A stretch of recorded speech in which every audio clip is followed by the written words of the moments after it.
Konferensi tingkat tinggi PBB mengenai iklim dunia dihadiri 130 kepala negara dan sekitar 40.000 peserta. Ya, Presiden Joko Widodo menyampaikan pidatonya di hadapan para peserta KTT Iklim Dunia dan mendesak seluruh negara di dunia menjalankan kesepakatan Paris dengan seimbang dan adil. Mencairnya lapisan gletser di kutub akibat memanasnya suhu udara di bumi adalah ancaman nyata bagi dunia. Para peneliti dunia menyatakan mencairnya lapisan es terjadi lebih cepat dari yang diperkirakan sebelumnya.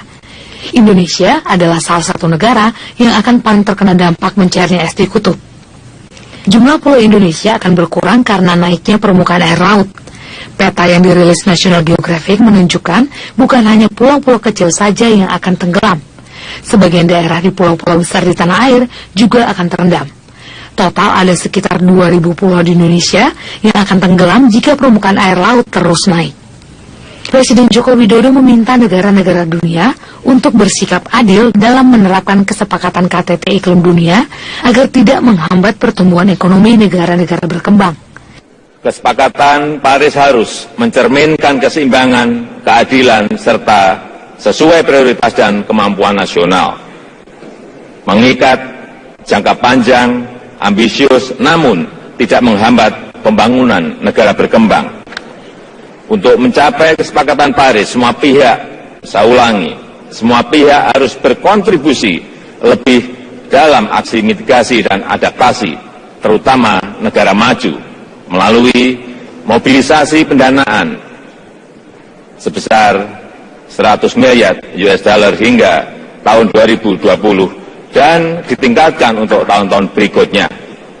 Transfer teknologi ramah lingkungan dan peningkatan kapasitas. Jika tidak ada tindakan serius untuk mengurangi pemanasan global, suhu udara di bumi akan meningkat rata-rata 4 derajat Celcius. Bumi akan kelihatan memerah dan suhu udara di wilayah tropis rata-rata akan mencapai sekitar 35 hingga 40 derajat Celcius. Tim Liputan Metro TV. Pemirsa, diduga tak mampu menahan tiupan angin kencang, sejumlah potongan besi krain proyek pembangunan gedung Kementerian Pertahanan jatuh dan menimpa atap gedung Kementerian Koordinator Politik Hukum dan Keamanan Jakarta Pusat. Akibat peristiwa tersebut, 4 pegawai Kementerian Polhukam mengalami luka-luka dan dilarikan ke rumah sakit. Beginilah kondisi salah satu bangunan di lingkungan Kementerian Polhukam usai tertimpa kerangka besi krain milik proyek pembangunan Kementerian Pertahanan yang berlokasi di Jalan Medan Merdeka Barat, Gambir, Jakarta Pusat. Atap bangunan 2 lantai ini hancur akibat potongan besi kerangka krain yang terlepas dari badan krain dari jarak yang cukup tinggi. Akibat peristiwa ini, 4 pegawai Kementerian Polhukam yang kebetulan tengah berada di dalam ruangan mengalami luka-luka. Insiden jatuhnya kerangka krain ini terjadi saat angin kencang sebelum turunnya hujan deras melanda ibu kota Senin sore. Selain faktor cuaca, jatuhnya kerangka krain juga diduga lantaran kelalaian kontraktor pembangunan gedung Kementerian Pertahanan. Sementara 4 korban luka pada bagian kepala langsung dilarikan ke Rumah Sakit Tarakan, Jakarta Pusat guna mendapat pertolongan medis. Sementara itu, kasus ini masih dalam penyelidikan aparat kepolisian Resort Metro Jakarta Pusat.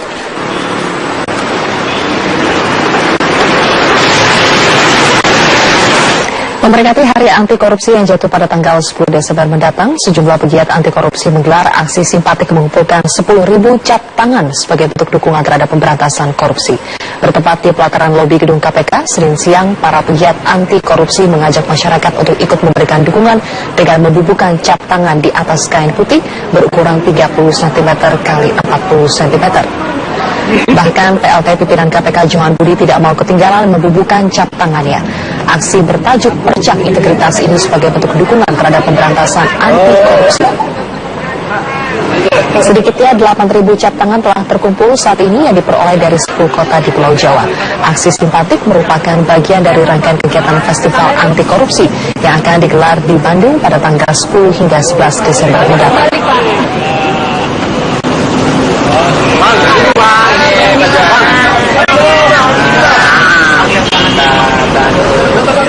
Kita beralih ke informasi lain. Pemirsa, Komisi 3 DPR akan melaksanakan uji kelayakan dan kepatutan calon pimpinan KPK pada pertengahan Desember mendatang. Sebelumnya, proses pemilihan calon pimpinan KPK sempat tertunda karena banyaknya perdebatan sejumlah hal.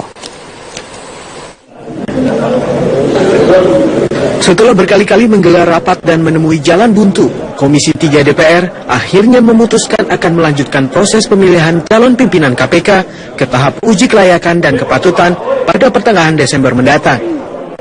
Dalam rapat tertutup yang berlangsung hampir 1 jam, mayoritas anggota sudah tidak mempersoalkan sejumlah hal yang menghambat pelaksanaan fit and proper test calon pimpinan KPK. Tadi sudah diputuskan dalam rapat pleno, fit and proper test Capim KPK akan dilanjutkan tanggal 14, 15, 16. Dengan demikian tanggal 16 malam kita sudah memiliki pimpinan KPK definitif. Rencananya, sebelum menggelar pemilihan, Komisi 3 akan memanggil 2 capim KPK yang telah mengikuti uji kelayakan, Bushro Mukhodas dan Robi Arya Brata. Hal itu dilakukan untuk menanyakan kesediaannya melanjutkan proses pemilihan pimpinan KPK. Nantinya, kedua calon akan dipersatukan dengan 8 calon pimpinan KPK lainnya. Sebelumnya proses pemilihan calon pimpinan KPK sempat terkatung-katung karena banyaknya perdebatan sejumlah masalah oleh anggota Komisi 3 DPR terkait syarat seleksi calon pimpinan KPK. Hal tersebut lantas menimbulkan pertanyaan publik mengenai keseriusan Komisi 3 dalam mendukung pemberantasan korupsi. Pengamat politik Ikrar Nusabakti menilai Komisi 3 terlalu banyak mempersoalkan hal-hal yang seharusnya dibahas sejak awal. Kemudian orang akan bertanya juga ya, sementara kita tahu 2 pimpinan KPK dibebas tugaskan, gitu kan?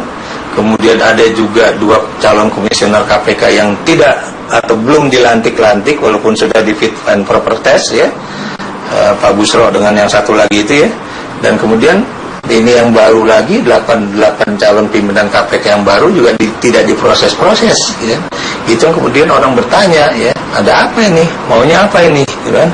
Itu yang kemudian kita ingin melihat ya, apakah kemudian Komisi 3 bidang hukum di Dewan Perwakilan Rakyat Republik Indonesia itu apakah mereka serius ya mendukung pemberantasan korupsi di Republik ini? Kini masyarakat dan pemerintah berharap kepada Komisi 3 DPR agar proses seleksi capim KPK dapat selesai sesuai waktu yang disepakati, agar kinerja lembaga anti rasuah tidak terganggu. Tim Liputan, Metro TV. Pelaksana tugas Gubernur Sumatera Utara Tengku Eri Nuradi menjalani pemeriksaan di Kejaksaan Agung Jakarta. Eri diperiksa sebagai saksi kasus dugaan korupsi dana hibah dan bantuan sosial Provinsi Sumatera Utara. Setelah diperiksa selama 9 jam dengan ditemani kuasa hukumnya, Tengku Eri Nuradi, PLT Gubernur Sumatera Utara, keluar dari ruang pemeriksaan penyidik Kejaksaan Agung Senin malam. Eri Nuradi mengaku diperiksa sebagai saksi terkait pencairan dana hibah Bansos Sumatera Utara periode 2012-2013 nilai 2,5 triliun rupiah. Menurutnya ada 37 lembaga yang dicairkan dana hibah Bansos olehnya dari total pencairan sebanyak 200 juta rupiah. Namun dari 37 lembaga ada 12 lembaga yang terlambat melakukan laporan. Sementara Kapus Penkum Kejaksaan Agung mengatakan ada 22 pertanyaan yang disampaikan oleh tim penyidik Kejaksaan Agung sehingga pemeriksaan berakhir pukul 21. Ada yang terlambat membuat laporan pertanggungjawaban setelah audit BPK kira-kira 12 itu yang sama saya. Kalau sampai lain saya nggak tahu. Itu yang bermasalah maksudnya? Bukan bermasalah. Yang saya kewenangannya 151 sampai 200 juta itu. Bisa sejumlah wakil rakyat dan pejabat Dinas Pemkab Nganjuk tertidur saat rapat paripurna pengesahan APBD tahun 2016 di gedung DPRD Nganjuk, Jawa Timur digelar. Sedikitnya 2 anggota DPRD dan 4 pejabat terlihat tidur di kursi, padahal pengesahan anggaran untuk kepentingan pembangunan dan kesejahteraan masyarakat Nganjuk pada tahun mendatang berlangsung. Rapat yang dijadwalkan pada pukul 7 Senin malam molor dan baru dimulai pada pukul setengah 11 malam. Alasan molornya karena Bupati Nganjuk Taufikur Rahman sebelumnya ada acara dinas luar kota. Rapat dihadiri 35 anggota dari 45 anggota DPRD yang ada. Sejumlah anggota DPRD yang berhalangan hadir dengan berbagai alasan, sementara anggaran APBD Kabupaten Nganjuk yang disahkan tahun ini mencapai 2,3 triliun rupiah. Jumlah anggaran ini meningkat 2 miliar rupiah dari tahun sebelumnya.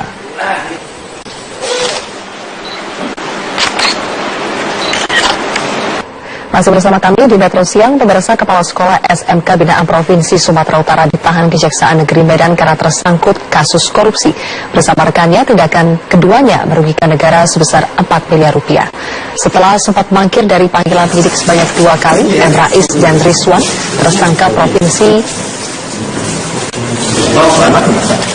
tersangka dalam kasus dugaan korupsi di Provinsi Sumatera Utara resmi ditahan Kejaksaan Negeri Medan. Guna menghindari awak media, sang kepala sekolah M. Rais terlihat menggunakan masker. Menurut M. Rais, ada 2 kepala dinas yang juga terlibat dalam kasus dugaan korupsi yang dilakukan dirinya beserta rekannya Rizwan, yakni Kepala Dinas Pendidikan Sumatera Utara Masri beserta Kepala Dinas Koperasi dan UKM Sumatera Utara. Sementara itu, Kepala Kejaksaan Negeri Medan, Samsuri, berjanji akan mengusut keterlibatan kedua kepala dinas tersebut. Penahanan kedua tersangka korupsi ini menambah daftar panjang kasus pejabat yang korupsi di Sumatera Utara. 2 kali. Siapa aja, Pak? Siapa lagi, Pak? Dapat bahwa ini harus perlu ditahan supaya mempercepat dan mempermudah proses penyidikan kita. Itu. Yang ditahan adalah Rizwan dan Pemirsa, serangan ulat bulu menyerang pemukiman warga di Cimanggis, Depok, Jawa Barat. Warga RT 05 RW 08 Cimanggis, Depok, Jawa Barat terus berupaya membasmi ulat-ulat bulu yang berkeliaran di sekitar tempat tinggal mereka. Tidak cukup hanya dengan disapu, sebagian warga membasmi dengan cairan kimia. Pasalnya warga mengaku kewalahan menghadapi serangan ulat bulu ini. Ulat-ulat bulu yang menyerang permukiman ini tidak hanya terlihat di jalan-jalan yang biasa dilalui warga, tetapi juga terlihat bertebaran di sejumlah dinding rumah warga. Menurut warga, serangan ulat bulu terjadi setiap tahun. Namun serangan ulat bulu yang terjadi kali ini merupakan kejadian terparah.